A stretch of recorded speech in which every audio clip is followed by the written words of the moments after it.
What's up, YouTube? It is Wednesday, and as always, every other Wednesday, it is 6:07 in the morning. That is why you can see the glare on my face, because it's super early in the morning, but we're gonna get through this.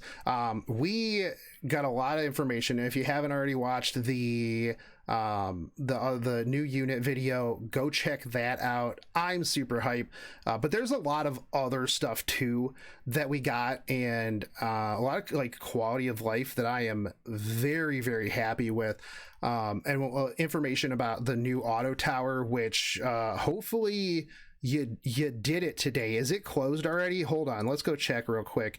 You have 22 hours left at 6. You probably have less since you've watched this video, but you need to get this done today, in case you forgot, and you didn't do it day one, which most people do it day one. But that aside, let's get to the rest of the stuff. Yeah, that is on global. 7 hours left in the KR server, so get it done, homies. So we are going to be having maintenance. I'm sure that it'll tell me near the end I mean, it's, you know, when maintenance is. We don't have to worry too much about that. You already know. But hero and artifact balance adjustments, we've already went over all that stuff. You know exactly how I feel about a lot of it. I think the Briar Witch Assyria is going to be pretty solid. I'm super excited for Specimen Says. I'm going to be building my Specimen Says probably this afternoon, actually, to go along with some of my control teams. Una as well, but if you want that, you can go check that video out where I go into depth about all of these and how much I like them. But speaking of automation tower, auto tower, they're going to be doing the renewal for this, right? So it's going to be closed. It will be coming back at the beginning of next month, so you're going to have 2 weeks of nothing. So you got to get it done today if you still have stuff left. So we're gonna have 4 levels here, right? Now we went over this a little bit last time in the video where they started talking about it, but we got a lot of clarity, and we get to see some of the rewards, right? So originally, I know people were very, very concerned about the rewards. The bookmarks are gone. My Elson, how am I going to get my extra Elson per month? Well, they did say transmit stones last time, but they didn't clarify it, and a lot of people, myself included, kind of jumped to conclusions. You know, it's typical stuff. I mean, who does that, right? Literally everybody that made content for that patch. That aside, we're going to be getting actually a lot more gold transmit stones. And when I was talking to some people after the fact that I made that video, I'm like, they can't just give you 2.5 bookmarks, so they'll just give you gold transmit stones, and it's actually a lot better now. At least from what I've seen in the stream this morning. So every 2 weeks, we're going to get a new tower. There's going to be 4 levels of difficulty that you can do. Now, unlock condition is either unlock condition A or condition B. You can do one or the either. So like, let's say you haven't gotten through Abyss 4 100 yet, because Abyss 4 100 is some bullshit. I completely understand. Kind of hot garbage. It took me a long time to get around to doing it too. You can at least get to level 4 by conquering level 3, so you don't have to do Abyss. You can get there. One or the other. If you've already done Abyss 100, you're in the clear. But if you haven't, let's say you just hate Abyss, you can work your way up by clearing out the towers previously. So at the worst case, it'd take you like what, a month and a half to get yourself through up to level 4.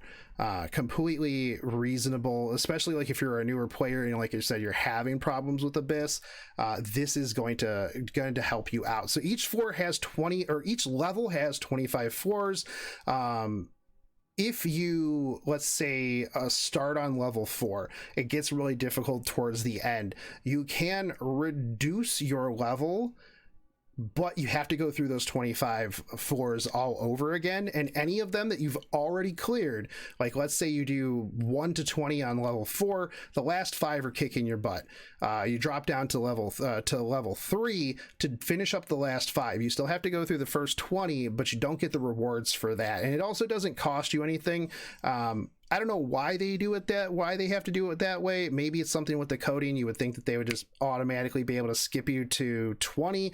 But I'm also not a gacha game coding dev, so I have literally no idea why they can't do that. But I'm sure that they probably have a reason, right?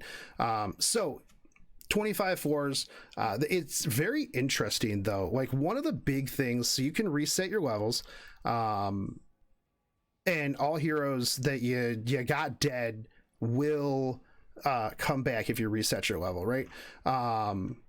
Some monsters and devices will be changed every time Automation Tower resets. The health status of monsters and heroes are saved after each battle in Automation Tower, or whatever. I call it Automation Tower. It is Automation Tower. And yeah, but Stigma can be used to recover health. If you need it. But like, here's one of the things, like, let's say you got a nice big roster, you got a big thick roster. You can just chuck units at whatever floor you want to until you beat it. That is a thing that you can do if that's what you want. So conquer 1 to 25 on each level, can see the rewards obtained and information of the devices equipped when they conquer the floor. Now, one of the things for me is, and I'm sure some people already are like, yo, this absolutely sucks. I hate this. I have to think these floors are going to be kind of difficult. There is, like, the rewards are a lot bigger. So the way that New kind of explained it was like, this is mini Abyss. Hopefully it's not an RNG, cluster like a lot of the Abyss floors. But one of the cool things is you can put in devices. These are kind of like a roguelike dungeon where you get buffs after each time. Not only that, but certain units get buffs as well. So kind of like allows you to play around with things. And I think one of the things for me as a content creator and as somebody who wants just other content, right, to do, this will allow me to build more like different like team lineups, right? Maybe do challenges on stuff, and you can go back through and play through them again. Like you can reset and just go, oh hey, you know what, I'm gonna do this with this unit for funsies, type of thing. Now I know a lot of people probably won't do that, but you know what, hey, I'm a masochist sometimes, so I probably will. After a battle, the friendship level of heroes on the team will increase, so you will be seeing some friendship, and the friendship level increases will be improved at a later stage. So I don't know if maybe you get more friendship for taking them through the tower, but that would be pretty pog too. They're doing a lot of stuff to like increase molas, increase friendship. I really like it. But when switching between layers before clearing all the floors in the previous layers, we already talked about this. After conquering a battle, players can select and acquire a device again. Okay, sweet. Wow, I want 13.5 thousand energy. That's like a day or two of Wyvern 13 easy life. So here's one of the cool things, right? The devices. Players can choose one device after successfully clearing a floor from 1 to 24. Once a device has been acquired, it cannot be changed until the level is reset or conquered. That's probably why they can't just skip you automatically to the last one, because, well, you have to use you have to get the devices again, right? So there you go. I literally, a lot of times I come up with something and I'm like, man, I don't know why they don't do this, and then I read like another 5 minutes down and then I'm like, oh, okay, and that makes sense. But imagine being able to read. That one's real tough. But it is going to be kind of interesting. Devices acquired on each floor can enhance the stats of a certain classes, attributes, heroes, and takes effect on all floors. So, like, take these for example. Stat stacking device for warriors. After a warrior hero is attacked, increases their attack and defense by 33%, and this can stack up to 3 times. That is kind of crazy actually. So that means that this is going to be like really really rough, dude. I kind of like this. Once a device, it can't be changed. Okay.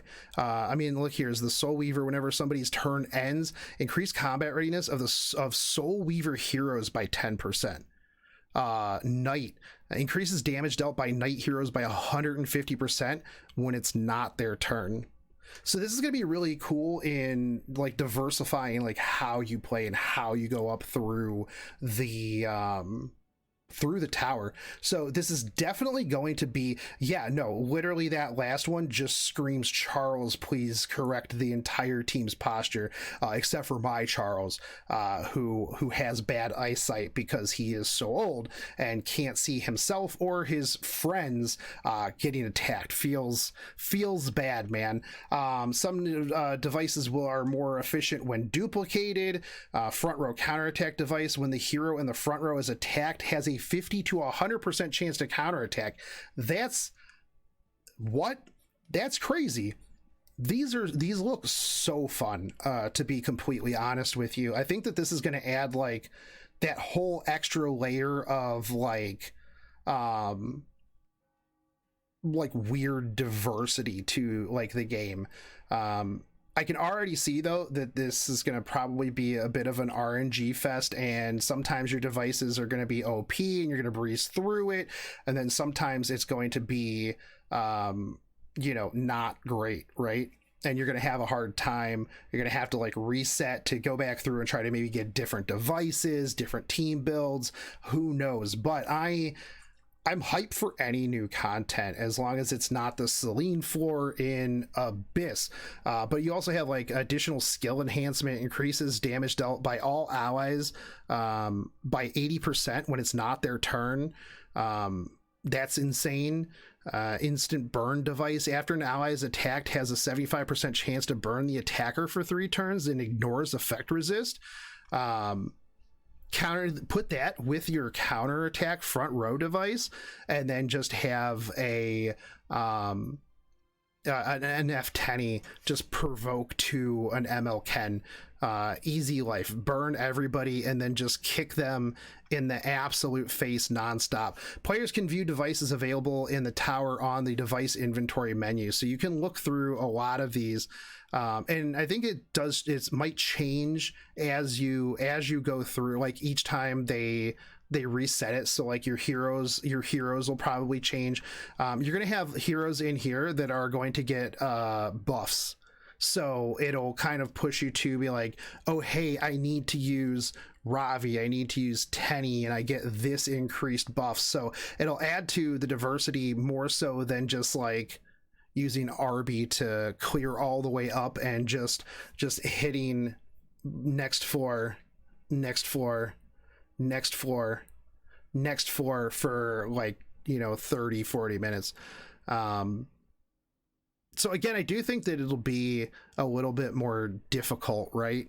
But the rewards, let's see. Okay, here's the rewards. Here are the rewards. This is what everybody is looking for. We're going to go off of the level 4 rewards because that is where the big money is. So we're going to be getting more charms. You're going to get 2 charms, 2 lesser armor, helm, weapon, boot charms, and then you're going to get an epic charm selection chest at level 4-5.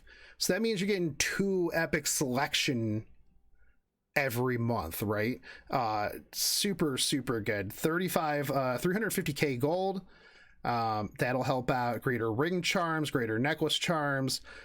You don't have to worry about a 65 accessory chest. You don't have to worry about a 78 accessory chest, because you know what, chances are at a certain point you're like, bruh, I don't even give a shit about 78 accessories. I can never reforge this. This is doo-doo. I'm not even gonna bother wasting my materials on this. I'm just gonna leave these boxes here.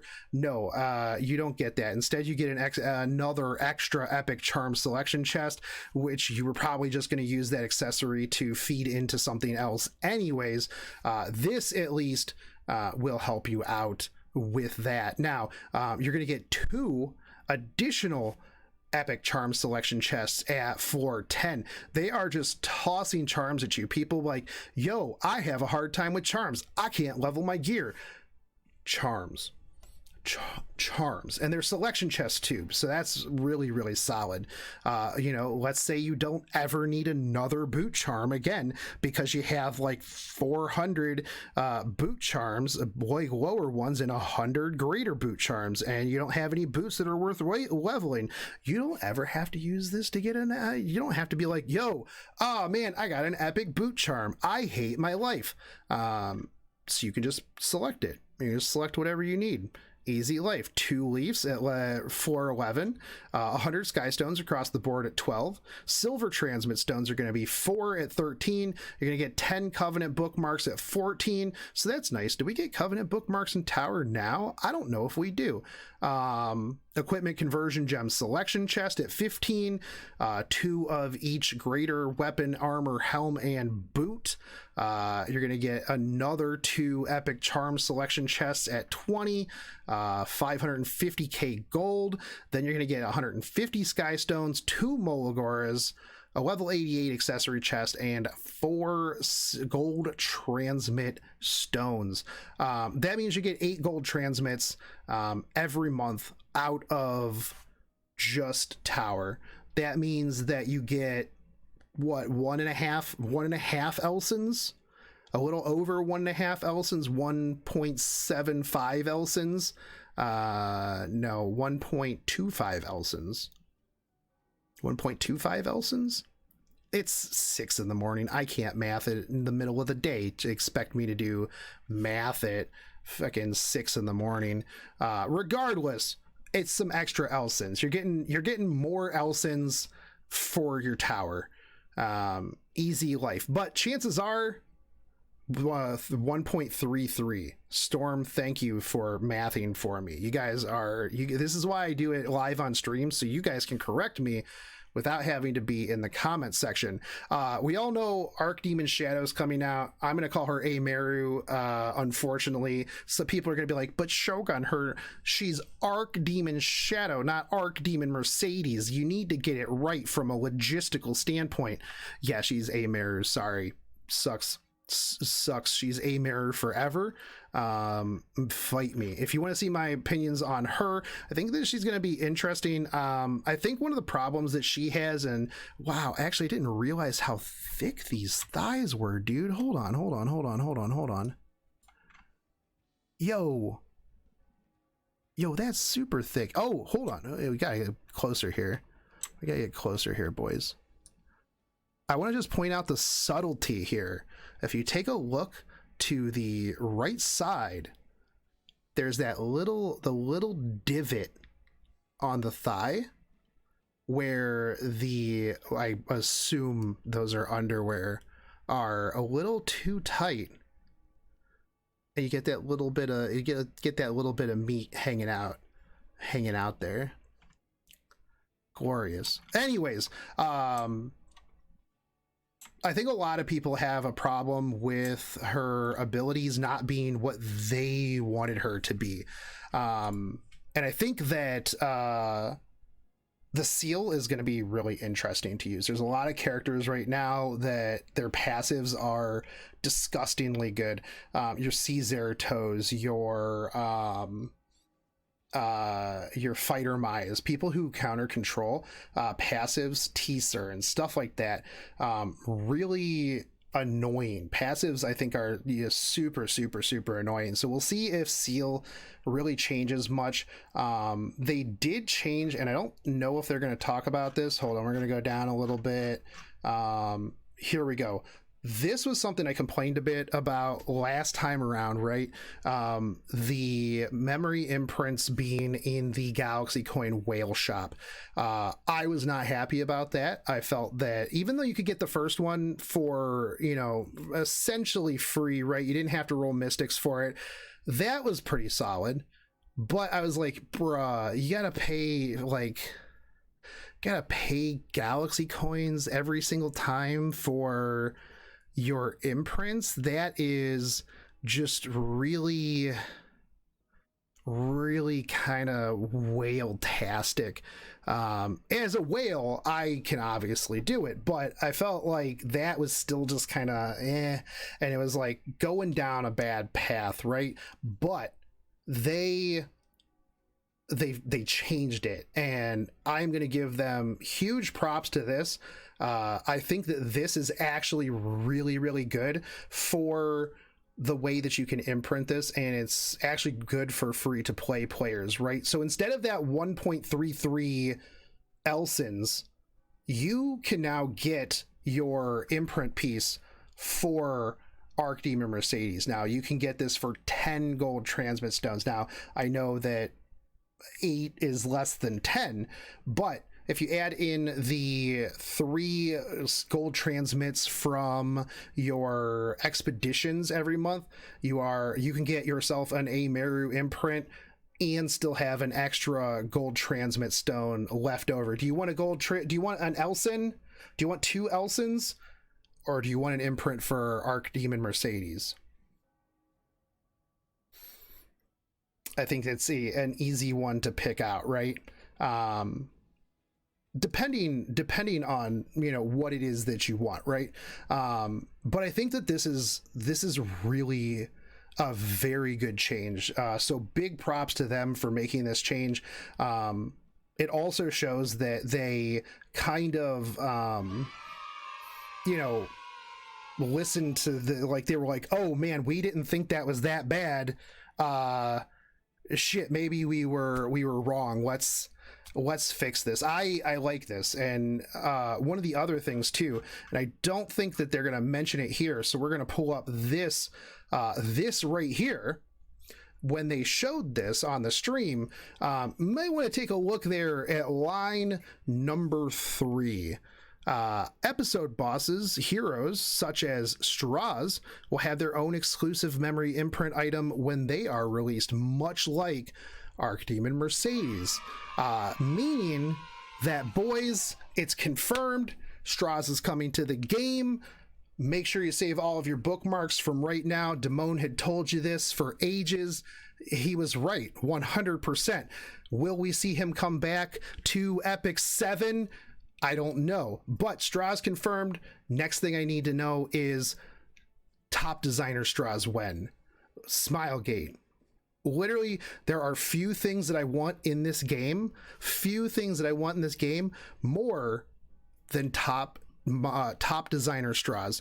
I actually just want that to be like part of a side story. I want more of that. Can you, if you guys are watching this, can you make that a side story with like ML Ball? He'll tell the story of top designer Straws. They're also talking about how things will so you don't have to roll mystics for Archdemon Mercedes or Straws in the future as well.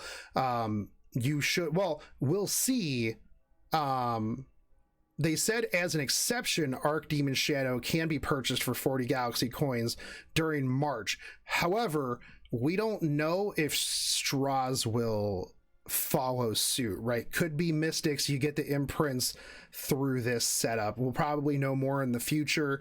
The way they word the last one, however, as an exception, seems like Meru is going to be the one that you can do this. The rest are just going to have to hold on to your mystics for all of those. Which also, speaking of, boom, new Angelica will be available for memory imprinting using Angelica and Sinful Angelica. Is she 5-star? We don't know. Is she 4-star? We don't know.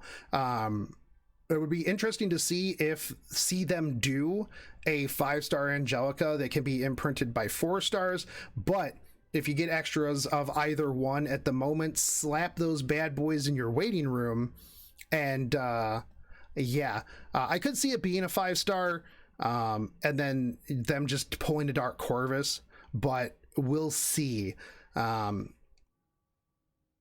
I don't know if they'll do that. If they do, that's phenomenal, actually. Like, they have kind of shied away from that because, well, it's just way too easy, right?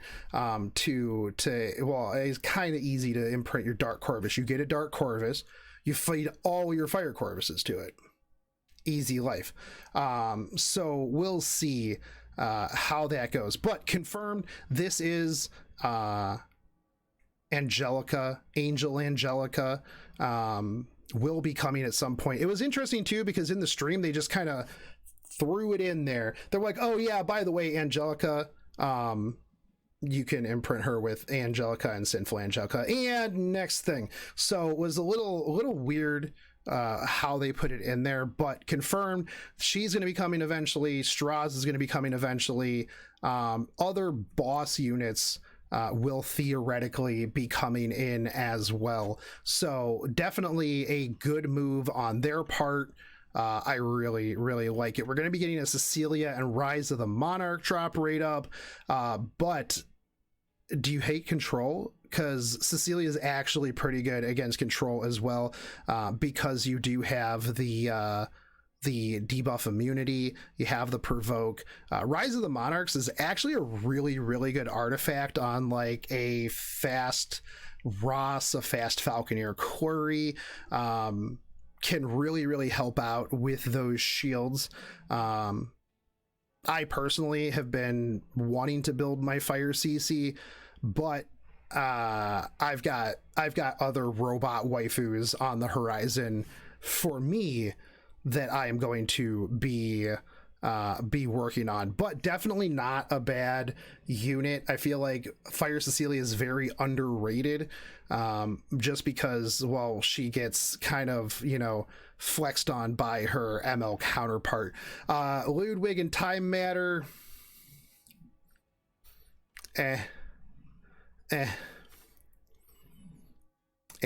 Elena's skin is in the skin shop, so you'll be able to pick that up if you didn't pick it up with the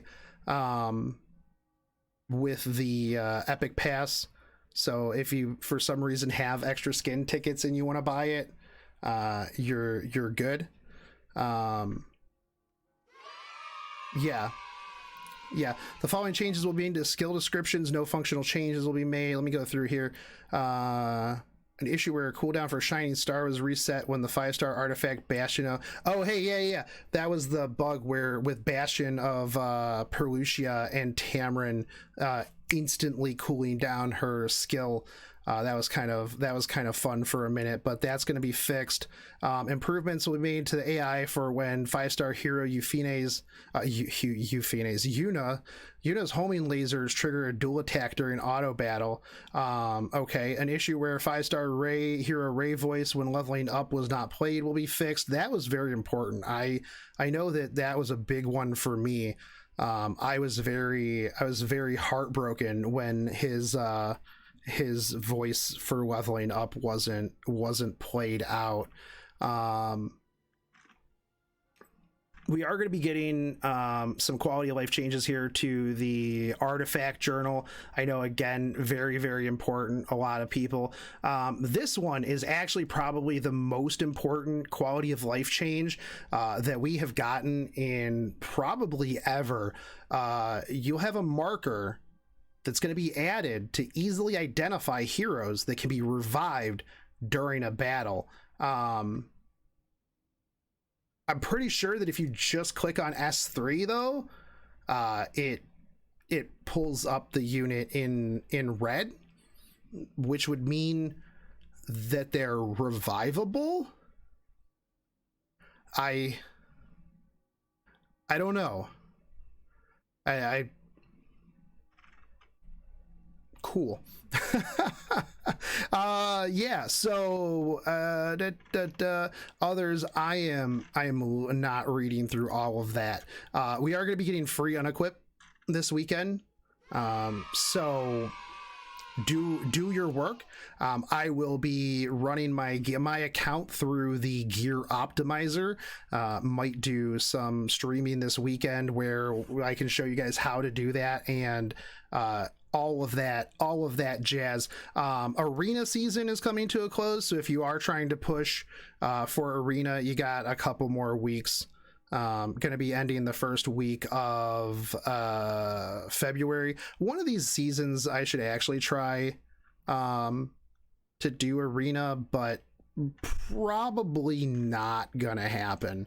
I think that that's most of the stuff, but I'm gonna read. Hey, see, this guy gets it. Ray's voice level up is fixed. Thank you so much. Hold on, we're gonna heart that one right there. See, this guy gets me. So you can't get 14 golden transmit stones every 2 weeks. No, you can't. I'm sorry, but that Archdemon voice is just awful. Her JP voice is actually super good.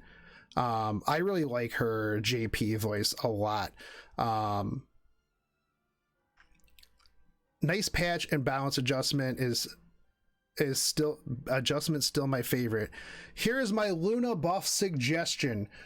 Kokolron Luna buff, increase lowest hit multiplier from 7 to 1. That'd be okay. Permanent increase critical hit chance 30%. That would be okay. That would be okay too. They're never going to buff Luna. How's the arena season coming to an end so soon? Regular arena hasn't been out that long. Free unequipped. Do we got a post here? This guy right here knows what's up. Jablu, you are on it. You are absolutely on it. Are you over here too, Jablu? I need to do more reading of Stove comments. I know I talk about it a lot, but no, you're not. You're missing out, homie. Missing out, homie. Let me just refresh this news to make sure nothing breaking hit. Okay, but shout out to my boy Jablu, giving props where they're due. Jablu giving the props where they're due. But gonna be going down. Make sure you get your Guild Wars attacks in. Tomorrow we'll be rolling for Archdemon Shadow. We'll be leveling her up. We'll be playing around with her, and yeah, absolutely. So as always, guys, thanks for tuning in. Let me know what you guys think. How do you guys like the res buff to Ruel? Confirm top tier meta unit again now, because, well, you know who you can res. But anyways, as always, if you're new to the channel, like, fave, subscribe, comment down below, and I'll catch you guys on the next one. Take it easy, homies. Peace.